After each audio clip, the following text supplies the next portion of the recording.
Hello students, I am Rakesh Vache, Director of Sahil Commerce Faculty. This is my second video for class 11. ठीक है, और इन chapter name is introduction to accounting. तो आज बेटा video 1 में हमने फीचर्स क्लियर करे थे। फीचर्स में जब हमने एक 4th पॉइंट था, पहले हमने करा था आइडेंटिफिकेशन, फिर मेजरमेंट, रिकॉर्डिंग, क्लासिफिकेशन, समराइजिंग में हमने प्रिपेयर कर दिया ट्रेडिंग, प्रॉफिट एंड लॉस और बैलेंस शीट। बेटा इसे हम अकाउंटिंग इन्फॉर्मेशंस भी कहते हैं। और अकाउंटिंग जो इन्फॉर्मेशन थी, उस इन्फॉर्मेशन को क्वेश्चन है हमारा कि उस इन्फॉर्मेशन को जो प्रिपेयर तो करता है अकाउंटेंट, उसको यूज़ कौन करता है।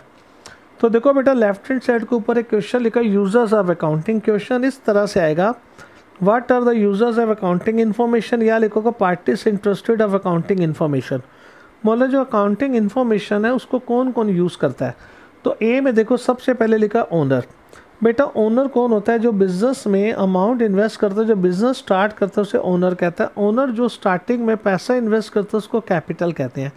बेटा एक सिंपल सी बात है, मान लो मैं भी कोई बिज़नेस रन करता हूँ और उस बिज़नेस में मैंने कैपिटल इन्वेस्ट करा, तो मुझे तो ये पक्का पता होना चाहिए ना कि बिज़नेस में लॉस हो रहा है कि प्रॉफिट हो रहा है। तो ओनर सबसे पहले एवरी ईयर अपने अकाउंटिंग इन्फॉर्मेशन को ठीक से चेक करता है, उसको प्रॉफिट हो रहा है कि लॉस हो रहा है। सपोज करो उसे कॉन्टीन्यूसली लॉस होता जा रहा है, तो वो बिज़नेस को आगे कंटिन्यू नहीं करेगा, डिसकंटिन्यू कर देगा। और इफ प्रॉफिट हो रहा है तो फिर वो बिज़नेस को कंटिन्यू करेगा। तो मतलब वो ये डिसीजन लेता है कि बिज़नेस को कंटिन्यू करना चाहिए कि नहीं करना चाहिए। उसके लिए एक तो वो प्रॉफिट एंड लॉस देखता है और एक वो बैलेंस शीट देखता है। बैलेंस शीट में मैंने बोला था 2 आइटम्स आती है, एसेट्स और लायबिलिटीज़। और एसेट्स हमेशा लायबिलिटी से ज़्यादा होनी चाहिए। तो यानी कि पहला इंटरनल यूज़र हो गया था वो a point owner. The owner of the business use the accounting information to know the amount of profit earned या loss incurred। तो उसे ये देखना होता है कि उसको प्रॉफिट हो रहा है कि लॉस हो रहा है। देखो बी में लिखा हुआ है मैनेजमेंट। बेटा मैनेजमेंट कौन होता है? जो कंपनी में जो डायरेक्टर्स, बोर्ड ऑफ डायरेक्टर और जो ऑफिसर्स होते हैं, जो कंपनी में सारे ऑपरेशन को डायरेक्ट करते हैं, जो इंस्ट्रक्शंस देते हैं, जिसके अंडर सारा वर्क चलता है, उसका बोर्ड ऑफ डायरेक्टर और ऑफिसर्स कहते हैं। और सिंपल लैंग्वेज, अकाउंटिंग लैंग्वेज में उसको मैनेजमेंट कहते हैं। तो मैनेजमेंट में बेटा बोर्ड ऑफ डायरेक्टर आ जाता है, मैनेजर्स आते हैं और ऑफिसर्स होते हैं। बेटा इन लोगों का काम होता है कंपनी को आगे कंटिन्यू करने के लिए, कंपनी के लिए बेस्ट पॉलिसीज़ बनाना। इसे कहते हैं ऑप्टिमम बिजनेस डिसीजन। इनका काम होता है बिजनेस डिसीजन लेना। बिजनेस डिसीजन में मेनली उनको क्या काम करना होता है? एक तो उनको ये डिसाइड करना होता है कि जो प्रोडक्ट है उस प्रोडक्ट का सेलिंग प्राइस क्या होगा, और दूसरी बात उस प्रोडक्ट को बनाने में जो कॉस्ट आई थी उस कॉस्ट को कंट्रोल करते हैं, उसको रिड्यूस भी करते हैं। और मैनेजमेंट बिना फाइनेंशियल इन्फॉर्मेशन चेक किए फ्यूचर की पॉलिसीज़ नहीं बना सकता। एक वर्ड याद कर लो मैनेजमेंट के लिए, ऑप्टिमम बिजनेस डिसीजन। ऑप्टिमम मतलब वो बेस्ट डिसीजन लेता है, और बेस्ट डिसीजन के लिए उसको अकाउंटिंग इन्फॉर्मेशन की ज़रूरत पड़ती है। तो यानी कि सेकंड पार्टी हो गई मैनेजमेंट। फ्यूचर पॉलिसीज़ बनाने के लिए वो अकाउंटिंग इन्फॉर्मेशन देखता है। तीसरा है सी एम्प्लॉयज़। अब एक बच्चा कह रहा है सर एक बात बताओ, मैं एक कंपनी में एम्प्लॉय हूँ, मुझे 1 lakh rupees per month salary मिलती है। जब मुझे सैलरी मिल रही है तो मुझे फाइनेंशियल इन्फॉर्मेशन देखने की क्या ज़रूरत है? कंपनी को प्रॉफिट हो रहा है कि लॉस हो रहा है? अब तुम भी तो कॉमन सेंस यूज़ करो, उसे देखना चाहिए। मान लो कंपनी को लगातार लॉस हो रहा है, तो बेटा लॉस हो रहा है तो इसका मतलब कंपनी कभी भी बंद हो सकती है। तो जब कंपनी बंद हो जाएगी तो तुम्हारी जॉब को भी खतरा है। तो इसलिए एवरी ईयर इन्फॉर्मेशन देखकर ये चेक करो कि तुम्हारी जॉब सिक्योर है कि नहीं है। बिल्कुल देखो, है ना लॉजिकल बात। और अकाउंट सारा बेटा लॉजिकल है, लॉजिक से समझोगे ना सब क्लियर हो जाएगा। तो एक और बात सुन लो बेटा, एम्प्लॉयज़ होता है ना, एक वर्ड बताने जा रहे हो, ESI, एम्प्लॉय स्टेट इंश्योरेंस। तुम बुक में से पढ़ोगे, बुक में ये सारे पॉइंट मिल जाएंगे। जो बच्चा मेरे से नहीं पढ़ता, मैं अभी अपना फ़ोन नंबर दूंगा, मुझे व्हाट्सएप करेगा तो मैं इसकी PDF भी दे दूंगा, मुझे कोई दिक्कत नहीं है। तो बेटा एक एम्प्लॉयज़ के लिए एक तो हो गया, वो जॉब सिक्योरिटी के लिए देखता है उसका जॉब सिक्योर है कि नहीं है। बेटा ESI क्या होता है? Employ state insurance. एक ना ESI के हॉस्पिटल्स बने हुए हैं ये एम्प्लॉयज़ के लिए। उसमें जो एम्प्लॉयज़ का मेडिकल ट्रीटमेंट है ना वो काफ़ी रिजनेबल होता है, लेकिन उसके लिए एम्प्लॉयज़ को वहाँ पर अपना अकाउंट ओपन करना होता है, और सैलरी का कुछ पार्ट एम्प्लॉयर सैलरी में से कुछ पैसा डिडक्ट करके वो पैसा ESI अकाउंट में जमा कराता है। तो एम्प्लॉय की ड्यूटी है वो एवरी ईयर बुक्स चेक करे, ये देखे कि ESI अकाउंट में प्रॉपर पैसा उसके अकाउंट में डिपॉजिट हो रहा है कि नहीं हो रहा। प्लस रिटायर कुछ अमाउंट जब वो रिटायर्ड होता है उसे कुछ पैसा रिटायरमेंट का टाइम मिलता है, उसका प्रोविडेंट फंड कहते हैं, उसके लिए भी कुछ पैसा उसकी सैलरी में से डिडक्ट होता है। तो उसको ये देखना है कि सैलरी में से ESI यानी कि एम्प्लॉय स्टेट इंश्योरेंस और प्रोविडेंट फंड का जो पैसा डिडक्ट हुआ है वो इसके अकाउंट में जमा हो रहा है कि नहीं हो रहा है। एक ये देखेगा, एक देखेगा जॉब सिक्योरिटी, एक जब उसको एवरी ईयर जो बोनस मिलता है, बोनस ना गवर्नमेंट के रूल के अकॉर्डिंग होना चाहिए, वो चेक करता है कि बोनस उसको रूल के अकॉर्डिंग मिल रहा है कि नहीं मिल रहा। तो देखो दोबारा users of accounting left hand side पे इंटरनल यूज़र 3 हो गए, ओनर, मैनेजमेंट और एम्प्लॉय। तुम्हें अच्छे से पता होना चाहिए कि इंटरनल कौन होते हैं, क्योंकि कई बार MCQ में क्वेश्चन आ जाता है, 4 दिए होते हैं, उसमें से बताना होता है, पूछ लेगा कि इसमें से कौन सा इंटरनल नहीं है और कौन सा एक्सटर्नल यूज़र नहीं है। तो अब आ जाओ एक्सटर्नल यूज़र पर। तो याद रखना इंटरनल यूज़र 3 होते हैं, ओनर, मैनेजमेंट और एम्प्लॉय। देखो एक्सटर्नल यूज़र में सबसे पहले इन्वेस्टर। बेटा इन्वेस्टर क्या होता है, जो किसी कंपनी में पार्टनरशिप फॉर्म में कैपिटल इन्वेस्ट करता है, ठीक है, फॉर्म में, या किसी कंपनी के शेयर खरीदा। बेटा शेयर क्या होता है, जब कोई कंपनी का फॉर्मेशन होता है, कंपनी एक मिनिमम अमाउंट फिक्स करती है, जो मिनिमम अमाउंट तुम कंपनी में इन्वेस्ट कर सकते हो। नॉर्मली वो 10 रुपीज़ होते हैं।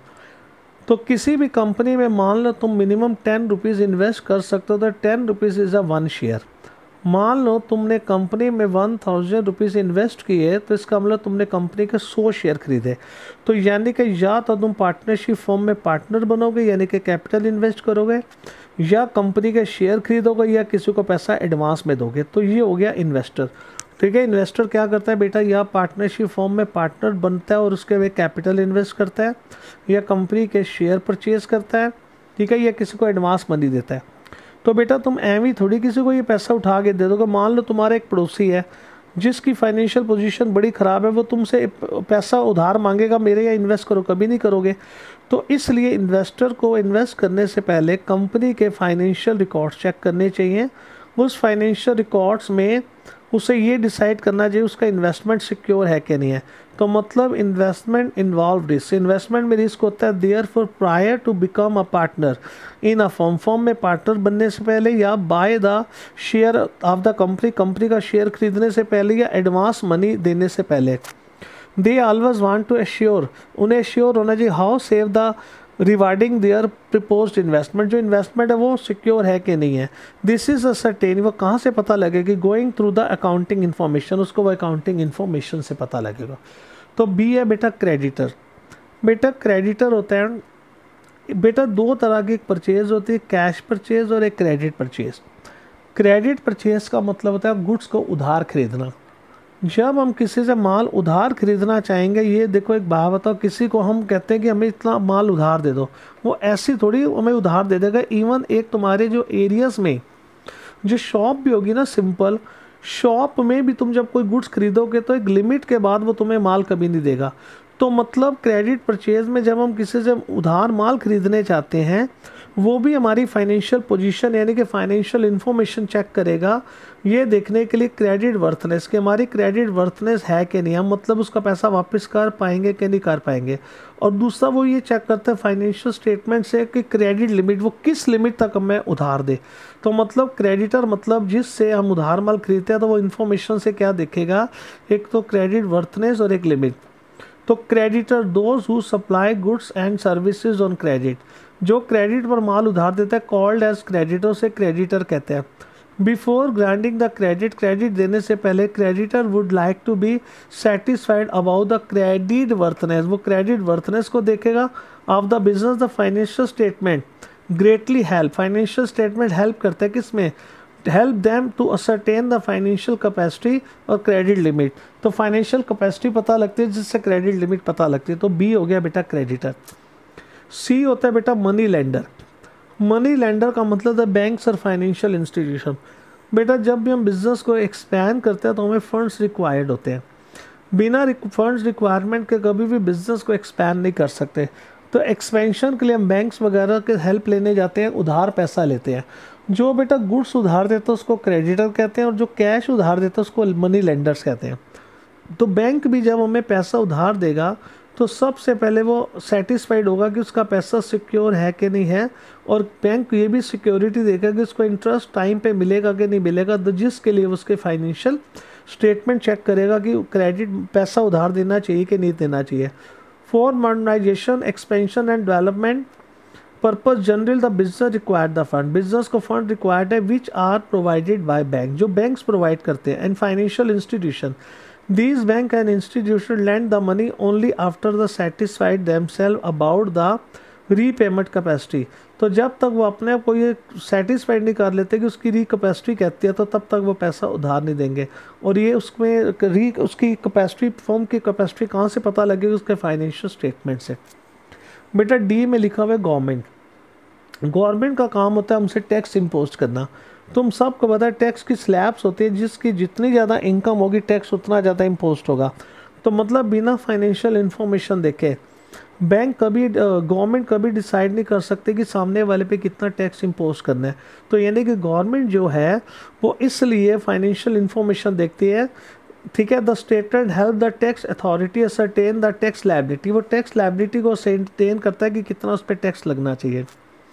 बेटा रिसर्चर का काम होता है जो भी हमारा अकाउंटिंग प्रोसीजर है, अकाउंटिंग प्रोसीजर को टाइम टू टाइम चेंज करके इजी लाना, ठीक है, जो सबके लिए अंडरस्टैंड और यूनिफॉर्म नेचर का हो।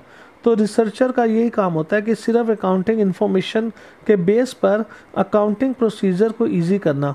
तो रिसर्चर क्या करता है कि हम छोटे मोटे बिजनेसमैन की बात नहीं कर रहा, बड़ी बड़ी कंपनीज के बुक्स वगैरह चेक कर कर उसके बेस पर वो डिसाइड करता है कि अकाउंट प्रोसीजर में कोई चेंजेस होना चाहिए कि नहीं होना चाहिए।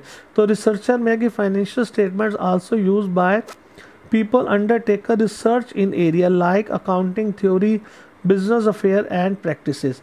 तो बिजनेस अफेयर, थ्योरी और प्रैक्टिसेस के लिए रिसर्चर को अकाउंटिंग इन्फॉर्मेशन चाहिए होती है। कस्टमर, हाँ, बच्चा कहता है सर एक बात बताओ, मैंने एक हिट का स्प्रे लिया, ये जेन्युइन बच्चे ने पूछा था। कहता है मैंने हिट का स्प्रे लिया, मैं कस्टमर, तो मुझे सर क्या मतलब है हिट की फाइनेंशियल पोजीशन देखने के लिए वो प्रॉफिट में जा रही है कि लॉस में जा रही है?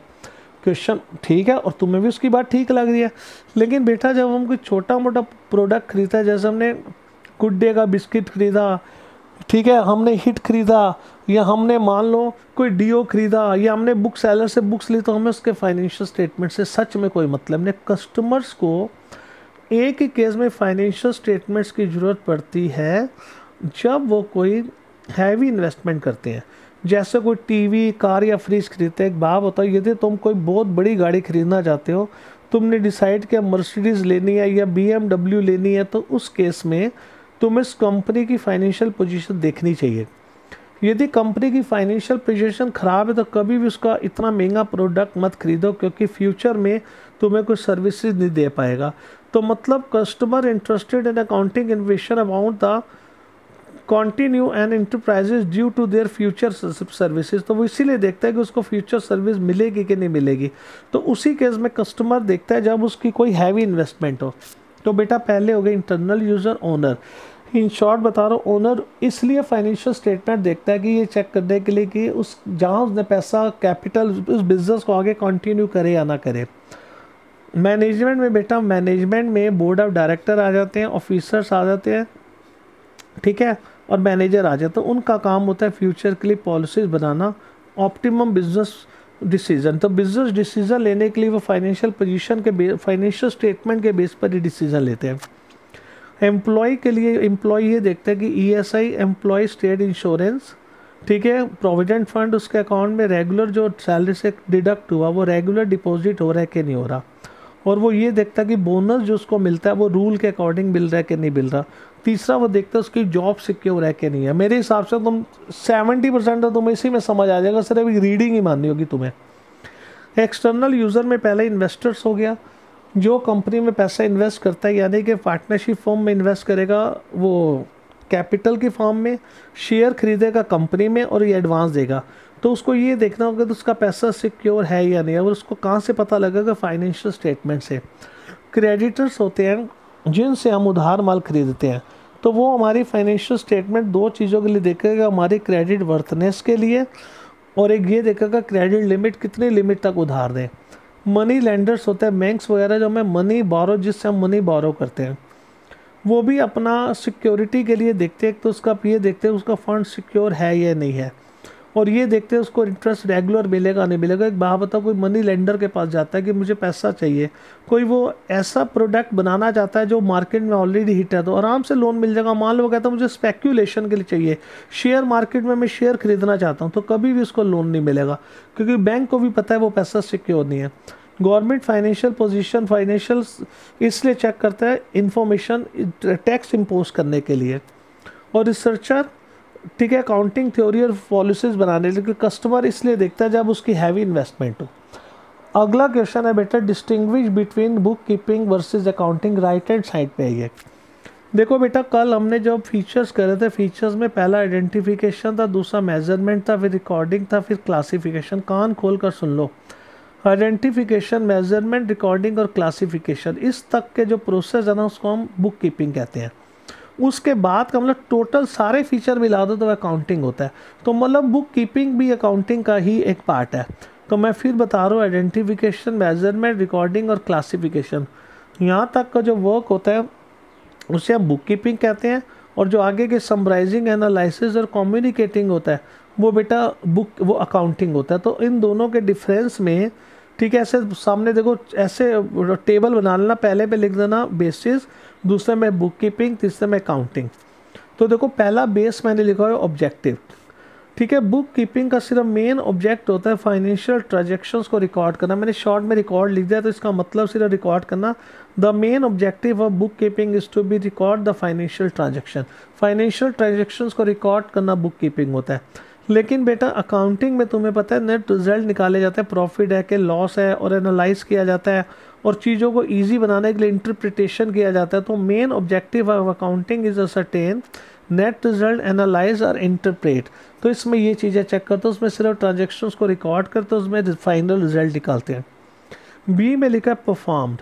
बेटा आजकल तुम्हें पता ही है कि ये जो एक वर्ड मैं यूज़ करूँ मैकेनिकल, बेटा मैकेनिकल वर्क होता है जब किसी मशीन की हेल्प से कोई काम किया जाता है, उसको मैकेनिकल कहते हैं। तो अकाउंटिंग में बेटा आजकल ना सारा कंप्यूटर सॉफ्टवेयर की हेल्प से किया जाता है, ठीक है। बड़ा फेमस सॉफ्टवेयर सब पता ही होगा आपको, टैली। तो मतलब ये जो जर्नल और लेजर जो बुक कीपिंग तक का वर्क है ना, ये तुम उसमें क्या बोलते हैं कि कंप्यूटर सॉफ्टवेयर की हेल्प से भी कर सकते हो। लेकिन बेटा अकाउंटिंग में फाइनल रिजल्ट निकालना और पिछले साल को इस साल से कंपेयर करना होता है, वो कंप्यूटर नहीं कर पाता, उसके लिए एक्सपर्टाइज ह्यूमन नॉलेज चाहिए, यानी कि एटलीस्ट CA MBA वगैरह। तो देखो क्या लिखा है मैंने, परफॉर्म्ड में मैकेनिकल सॉफ्टवेयर, दो से सारा समझ आ गया, उसमें एक्सपर्टाइज ह्यूमन नॉलेज। तो तुमने इसको एक्सप्लेन कैसे करना है, तो पहले में the work of book keeping of a financial and mechanical nature. तो ये फाइनेंशियल जो मैकेनिकल नेचर का है, and is generally perform by the junior staff, ये नॉर्मली जूनियर स्टाफ करता है, ठीक है, वेरियस सॉफ्टवेयर से। ये भी पता होना चाहिए कि जो पहला बुक कीपिंग है वो जूनियर स्टाफ करता है, और जो अकाउंटिंग है वो सीनियर स्टाफ करता है।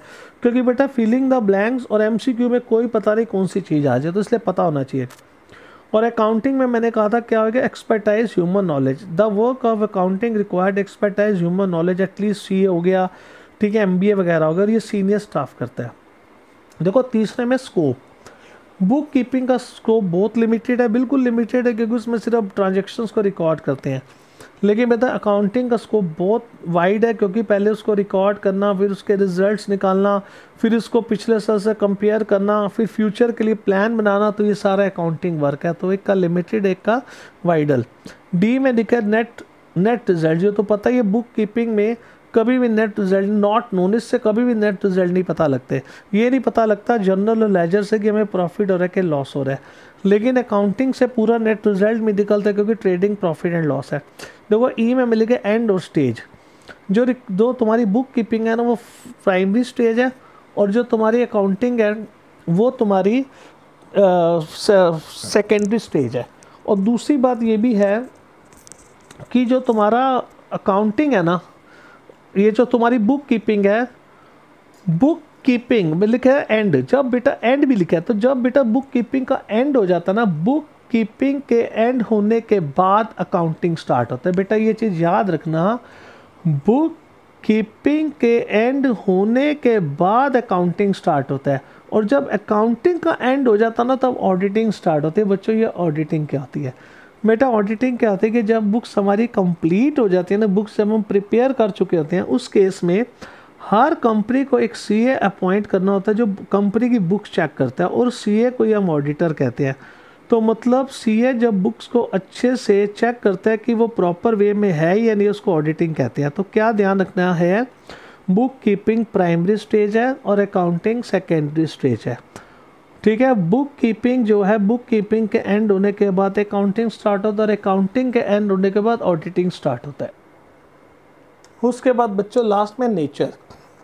बुक कीपिंग जो है ना वो एक नेचर का रूटीन पार्ट है, मतलब रूटीन में मतलब डेली होता रहता है। लेकिन बेटा वो जो है वो एक डायनेमिक है। बेटा डायनेमिक होते हुआ क्योंकि नेट रिजल्ट निकालने के लिए तुम्हारे एक अलग ही तरह का आईक्यू लेवल चाहिए, तो एक रूटीन वर्क है और एक वो डायनेमिक वर्क है। तो बेटा ये दोनों क्वेश्चन अच्छे से ठीक से सुन लेना और रीड कर लेना, किसी भी बुक में से रीड कर लेना, एक यूज़र्स और एक बुक कीपिंग और अकाउंटिंग में डिफरेंस। वीडियो सुनने के बाद जहाँ से भी रीड करोगे तुम्हें अच्छे से समझ आ जाएगा। ओके बच्चों, बाय।